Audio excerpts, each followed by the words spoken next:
வணக்கம் மக்களே. Story with சாயோட முதல் கதைக்கு நீங்கள் சப்போர்ட் பண்ணீங்க. அதையோட இதுக்கு அதிகம் சப்போர்ட் பண்ணணும். இது வரைக்கும் நீங்கள் சப்போர்ட் பண்ணதுக்கு நன்றி மக்களே. திருக்குறளுக்குள்ள போகலாம். பால் அறத்துப்பால் அதிகாரம் 43 அறிவுடைமை. குறள் எண் 430. குறள்.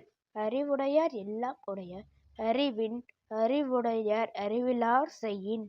விளக்கம். கொஞ்சம் அறிவு உள்ளவர் எனக்கு எல்லாம் தெரியும் என்று நினைப்பர். அதிக அறிவு உள்ளவர் எனக்கு இன்னும் நிறைய தெரிந்துக்க வேண்டியது உள்ளது என்று கூறுவர். ஒரு சின்ன கிராமத்துல சோமுன்னு ஒரு பையன் இருக்கான். அவனுக்கு அதிகமா படிச்சிட்டோம், நம்ம தான் இந்த கிராமத்துல பெரிய ஆளு. மித்தவங்க ஏதாச்சும் ஒரு கருத்து சொன்னா கூட நீங்க என்ன சொல்றது, நானும் அது கேட்கவே மாட்டேன். இந்த மாதிரி மித்தவங்கள அலக்கடிச்சு துரத்தி விட்டுருவான். ஆனா அதே ஊர்ல ராமுன்னு ஒரு தாத்தா இருப்பார்.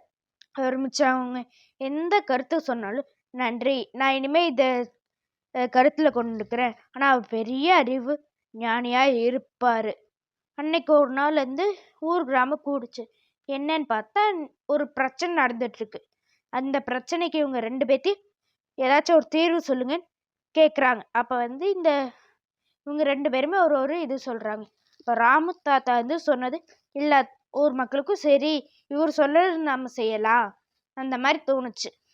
ஆனா இந்த சோமு சொன்னது இல்லையே, இவன் சொல்றது சரியா அப்படியெல்லாம் கருத்துக்குள்ள தெரியலன்னு சொல்லி எங்கேயோ எதையோ பேசுறதுல அறிவே இல்லை மக்களே.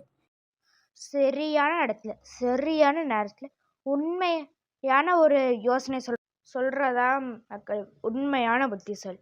இது பிடிச்சிருந்தா லைக் பண்ணுங்க, ஷேர் பண்ணுங்க.